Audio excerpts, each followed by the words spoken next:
Imagine dedicating your entire life to a single, monumental purpose. 40 years. 40 years of wandering through an unforgiving wilderness, leading a nation of millions through starvation, rebellion, and war. You have spoken with God as a man speaks to a friend. You have parted seas, brought forth water from stone, and delivered the very laws that would shape Western civilization. Your destination, the singular goal that has fueled every step and every prayer, is just across the river. You can see it, the green valleys, the flowing rivers, the culmination of a promise made centuries ago, the promised land. You have brought your people to the very edge of their destiny, and then you are told you cannot enter. This is not a hypothetical tragedy. This is the staggering, paradoxical story of Moses, the greatest leader, prophet, and lawgiver in the Old Testament. The man who liberated an entire people from bondage was denied the final prize. After a lifetime of unparalleled faithfulness, one moment of human frailty, one flash of anger, one act of disobedience sealed his fate. Why? Why would God deny his most devoted servant the fruits of his life's labor? The answer is not a simple story of punishment.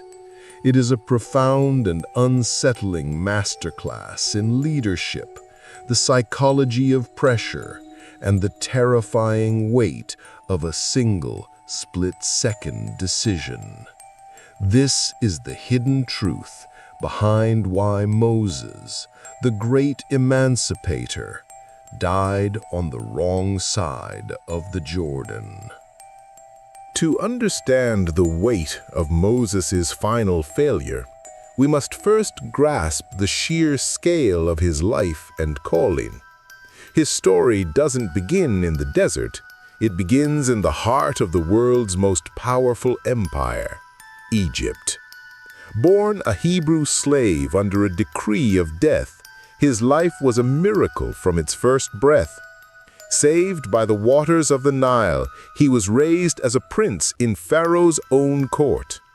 He had access to the finest education, military training, and political instruction imaginable. He was, for all intents and purposes, an Egyptian. Yet, the call of his blood, the cry of his oppressed people resonated in his soul. The turning point, as recorded in the book of Exodus, was an act of righteous fury. Seeing an Egyptian taskmaster brutalizing a Hebrew slave, Moses was consumed by a protective rage. He struck the Egyptian down and buried him in the sand. This single act of violence, born from a sense of justice, shattered his life. The prince became a fugitive. For the next 40 years, Moses lived in exile. The future leader of millions was reduced to a shepherd in the land of Midian. The palace was a distant memory. The weight of a nation was replaced by the weight of a shepherd's staff. It was a period of humbling, of stripping away the Egyptian prince to reveal the Hebrew man beneath. He married, had children, and settled into a life of obscurity. He was likely in his 80s, his past life buried deeper than the man he had killed in the sand. He was a man who had tried to be a deliverer on his own terms and failed. His ambition was gone, replaced by the quiet rhythm of the wilderness. And it was there, in that place of utter humility and surrender, that God finally called him. The story is legendary, a bush that burned but was not consumed, a voice from the flames that knew his name. God spoke to Moses from the fire, not when he was a powerful prince, but when he was a broken shepherd. The mission was impossible. Return to Egypt, confront the Pharaoh, likely the man he grew up with as a brother, and demand the release of God's people. Moses' response was not that of a confident hero. It was one of profound self-doubt. "Who am I that I should go to Pharaoh?" he asked. He pleaded his inadequacy, his lack of eloquence, his fear. He was not a natural-born leader eager for the spotlight. He was a reluctant servant, terrified of the task ahead. But God's call was absolute. He would be equipped not with his own strength, but with divine power. His shepherd staff would become a conduit of miracles, and his hesitant voice would speak with the authority of the Creator. This context is crucial. Moses was not a man who sought power. Power was thrust upon him. His leadership was forged in failure, humility, and a deep sense of his own limitations. He was chosen precisely because he knew he was not enough on his own. This understanding would be both his greatest strength and the source of his ultimate test. Leading a nation out of slavery is one thing. Leading them through the desert for 40 years is another entirely. The journey from Egypt to the Promised Land was not a triumphant march. It was a brutal, soul-crushing crucible, designed to transform a nation of slaves into a people of God. And at the center of this crucible was Moses, bearing an almost unimaginable burden. Imagine the psychological toll. Moses was not just a general. He was the judge, the priest, the administrator, and the sole mediator between a holy God and a deeply flawed, traumatized people. His days were spent settling their disputes, from family squabbles to property rights. His nights were spent interceding for them before God. The pressure was relentless, the responsibility absolute. And the people, they were not a grateful flock. They were a nation with a slave mentality. They had been freed from bondage, but their minds were still in chains. Their response to hardship was not faith, but fear, complaint, and rebellion. This wasn't a one-time event, it was a constant, grinding reality for 4 decades. Let's recount the pressure points, the moments that tested Moses to his very core. Barely 3 days out of Egypt, at a place called Marah, the people found water, but it was bitter and undrinkable. Their first reaction? They grumbled against Moses, saying, "What are we to drink?" Shortly after, in the desert of Sin, their food supplies ran out. Did they pray? No. They romanticized their slavery, crying out to Moses, "If only we had died by the Lord's hand in Egypt. There we sat around pots of meat and ate all the food we wanted, but you have brought us out into this desert to starve this entire assembly to death." The ultimate betrayal. While Moses was on Mount Sinai for 40 days, receiving the 10 Commandments directly from God, his people gave up on him. Led by his own brother Aaron, they melted down their gold, forged an idol, a golden calf, and began to worship it, proclaiming, "This is your God, O Israel, who brought you up out of Egypt." It was an act of such profound spiritual adultery that God himself threatened to destroy them all. Only Moses' passionate intercession, where he literally offered his own life in their place, saved them from annihilation. It wasn't just the common people. Even the leadership rose up against him. Korah, a prominent Levite, led a rebellion of 250 community leaders, accusing Moses and Aaron of exalting themselves above the rest. They challenged his authority directly. The ground literally swallowed them and their families whole as a sign of God's judgment. Yet the very next day, the community grumbled against Moses again, blaming him for the deaths. When they finally reached the border of the Promised Land, Moses sent 12 spies to scout the territory. 10 of them returned with a report of fear. They spoke of giants and fortified cities, concluding, "We can't attack those people, they're stronger than we are." Their fear infected the entire nation, leading to a night of weeping and a full-blown mutiny. They wanted to elect a new leader and return to Egypt. This act of collective unbelief was the final straw for God. It was this event that led to the sentence that entire generation would wander and die in the wilderness for 40 years, until only their children were left to enter the land. This was Moses' reality, a relentless cycle of miracles followed by amnesia, deliverance followed by complaint, and divine presence followed by idolatry. He was the buffer between God's perfect holiness and humanity's persistent faithlessness. He absorbed the people's anger from below and deflected God's wrath from above. Think of this from a modern psychological perspective. This is a case study in extreme, long-term leadership burnout. Decades of compassion fatigue, absorbing the anxieties and complaints of millions. He was a leader who loved his people deeply, enough to beg God to blot his own name out of his book for their sake. But he was also a man whose patience, after 40 years of being worn down, was stretched to its absolute limit. And it was in this state of exhaustion, after nearly a lifetime of enduring the unendurable, that he would face one last test by a rock in the desert. And this time, the crucible would finally crack him. The 40 years of wandering were almost over. The generation that had come out of Egypt, the generation of rebels and complainers, had nearly all passed away. A new generation, born in the wilderness, stood on the brink of inheriting the promise.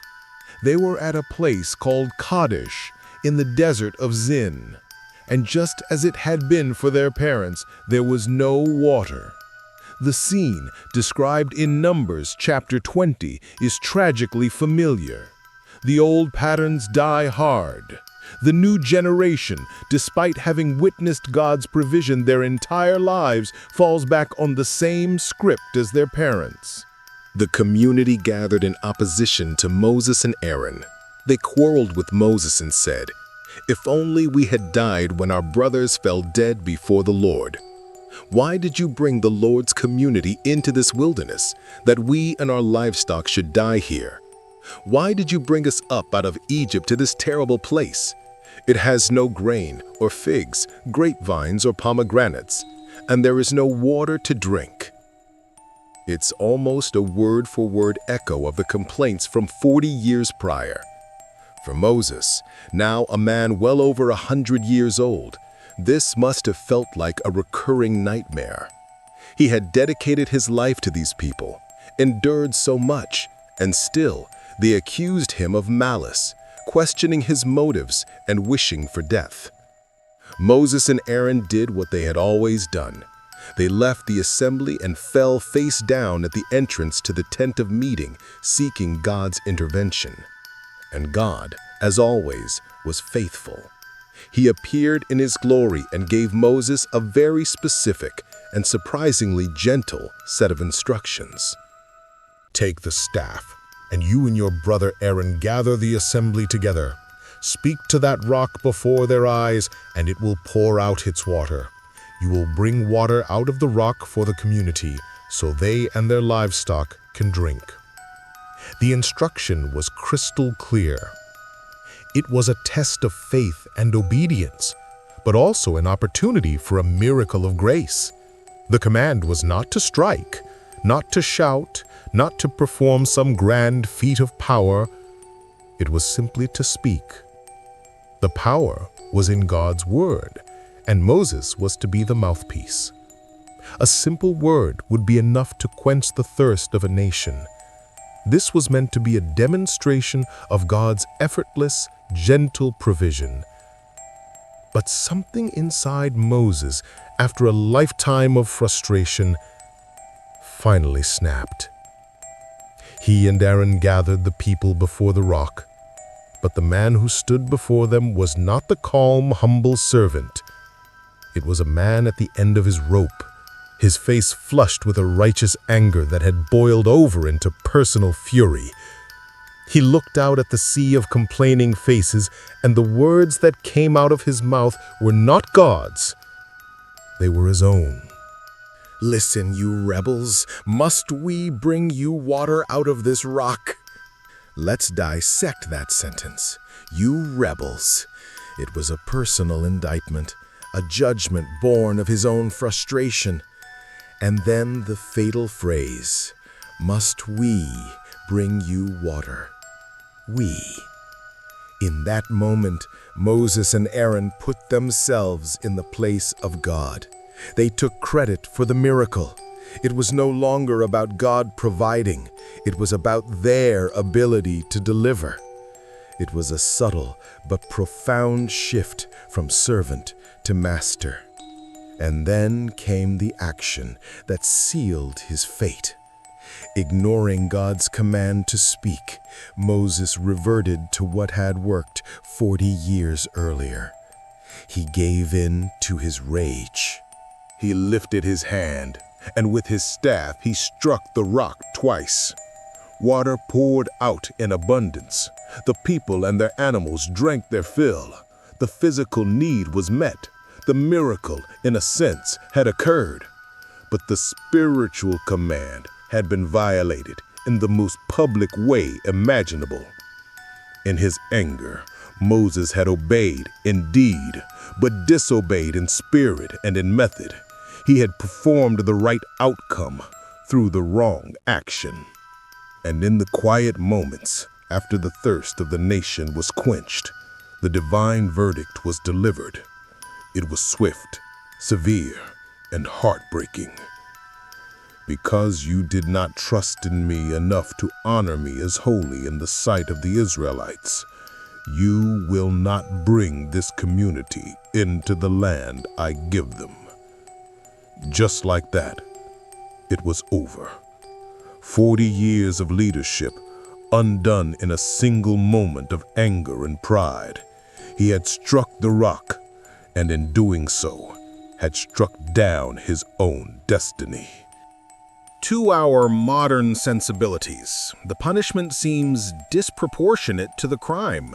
He hit a rock instead of talking to it. He lost his temper after 40 years of provocation. Can we really blame him? Why was this specific failure, among all the potential missteps over 4 decades, the one that disqualified him? To understand God's verdict, we have to look deeper than the surface-level action. Moses' sin at Meribah was not just a simple mistake. It was a complex failure with at least 4 distinct and profound layers of meaning.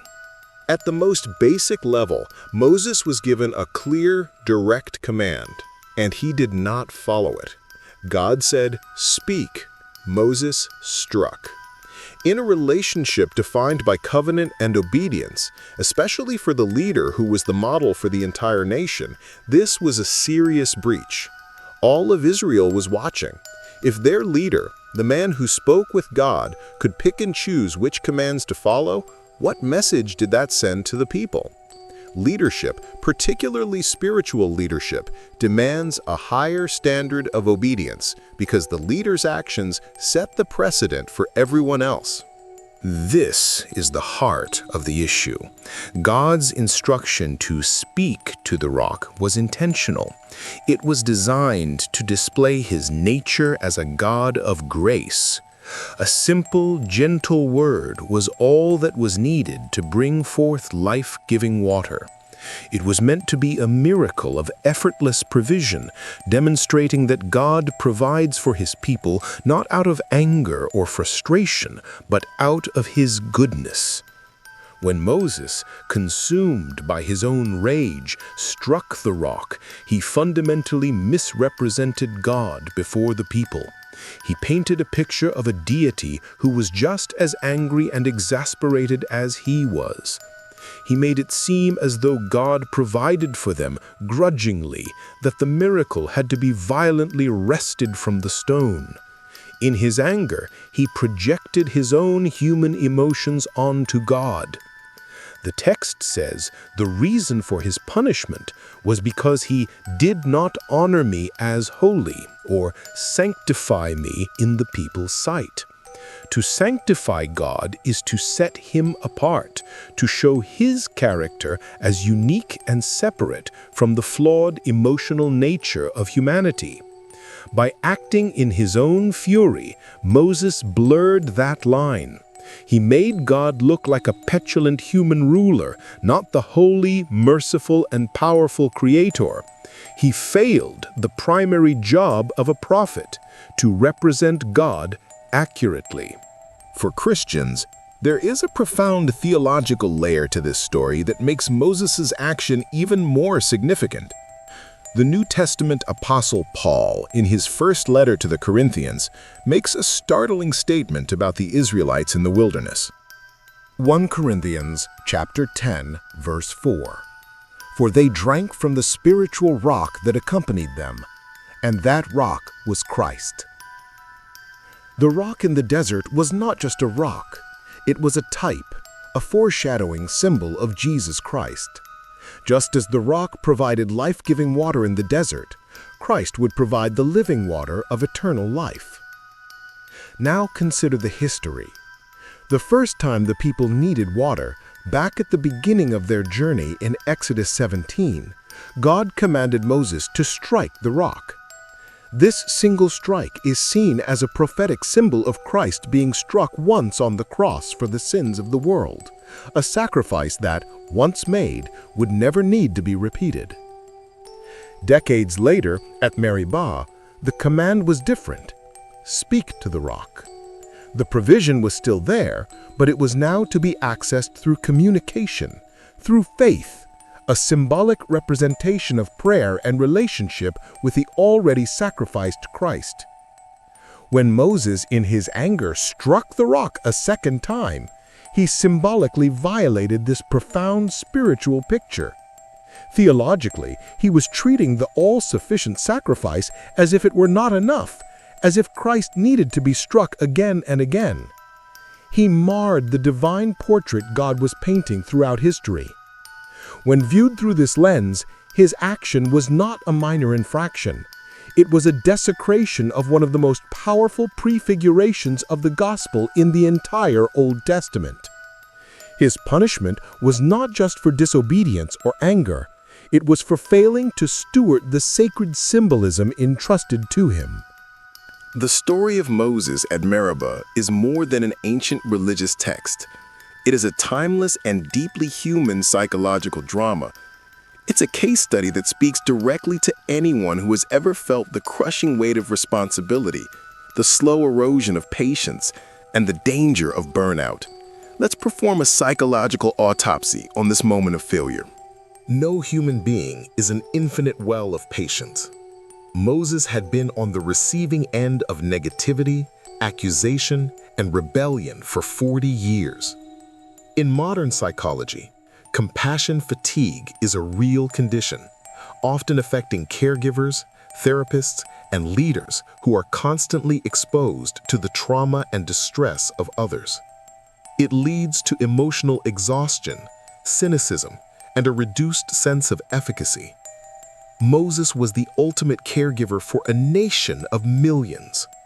The complaint at Meribah was not the first, but perhaps the 1,000th. It was the death by 1,000 cuts. His reaction was not just about that moment. It was the cumulative explosion of 40 years of suppressed frustration. His emotional reserves after a lifetime of giving were finally empty. In psychology, a trigger is a stimulus that elicits an immediate, often overwhelming emotional reaction because it's connected to past negative experiences. The people's complaint at Meribah was a powerful trigger for Moses. The specific words they used, "Why did you bring us up out of Egypt to this terrible place?" were almost identical to the complaints of their parents, the generation that had so profoundly betrayed God and been condemned to die in the desert. Hearing these words from their children likely triggered a cascade of memories and emotions in Moses: the disappointment, the betrayal of the golden calf, and the heartbreak of the spies' report. It was the final straw. It wasn't just a request for water, it was an attack on his life's work, his integrity, and his God. The anger he expressed was not just about the present moment, but about the accumulated pain of the past. Even the greatest leaders have an ego, For 40 years, Moses had successfully subjugated his own ego to the will of God. He was known as the most humble man on the face of the earth. But in that moment of extreme stress and anger, his ego hijacked his response. The phrase, "Must we bring you water?" is the ego speaking. It's a cry for recognition, a desperate assertion of his own power and importance in the face of constant criticism. When we are emotionally flooded, our prefrontal cortex, the rational, thinking part of our brain, goes offline. The amygdala, the brain's fear and anger center, takes over. This is the fight or flight response. In that state, our sense of self can inflate as a defense mechanism. Moses, feeling attacked and unappreciated, subconsciously put himself on God's level. It was a momentary but fatal lapse from humility into pride. This is perhaps the most terrifying and relatable lesson. A lifetime of character, a legacy of faithfulness, can be jeopardized in a single impulsive moment. Moses had a choice. Between God's command and his action, there was a space. But his rage collapsed that space. He acted before he thought. How many times in our own lives has a flash of anger, an impulsive word, or a reactive decision led to years of regret? The story of Moses is a sobering reminder that our greatest tests often come when we are at our most tired, most frustrated, and most vulnerable. It teaches us the critical importance of emotional regulation, of learning to create a pause between stimulus and response. That pause is where wisdom lives. Moses, for one moment, lost that pause, and with it, he lost the promised land. This wasn't the failure of a bad man, but the failure of a good man pushed beyond his limits. And it stands as a timeless warning to every leader, every parent, every person.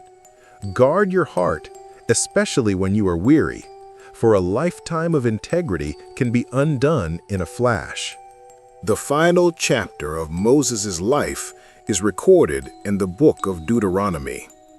God leads him to the top of Mount Nebo, and from there he shows him the entirety of the promised land. The sweeping vistas of Gilead, the plains of Jericho, the land of Judah stretching to the western sea. This is the land I promised on oath to Abraham, Isaac, and Jacob, when I said, I will give it to your descendants.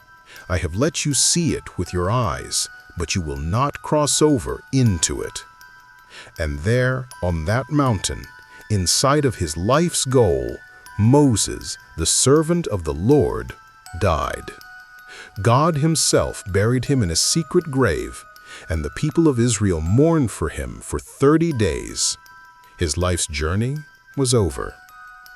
So how do we reconcile this? Was his life a failure? Absolutely not. Moses' legacy is not defined by the one place he couldn't go, but by the millions of people he brought to its doorstep. He succeeded in his primary mission. He liberated the slaves, he delivered the law, and he forged them into a nation ready to inherit their destiny. He got them there, even if he himself could not enter. His story is the ultimate paradox of leadership. It is a story of magnificent success and heartbreaking personal failure. It teaches us that no leader is infallible, that the standard for those closest to God is impossibly high, and that the consequences of misrepresenting him are severe. But it is also a story of immense grace. While Moses was barred from the earthly promised land, Jewish and Christian tradition holds that he was welcomed into the heavenly one. He appears centuries later alongside Elijah, talking with Jesus on the Mount of Transfiguration, a validation of his ultimate standing with God. The story of Moses on Nebo is not meant to crush us. It's meant to humble us. It is a timeless, universal lesson written on a cosmic scale. It warns us that our greatest strengths can be the source of our greatest weaknesses, that anger is a dangerous fire that can consume even the holiest of men, and that the final measure of our lives is not whether we reach our own personal goals, but whether we have faithfully led others towards theirs. The question his story leaves for us is this: in our own wilderness, in our own moments of frustration and burnout, when we stand before our own rock of impossibility, will we choose to speak with faith, or will we strike with anger?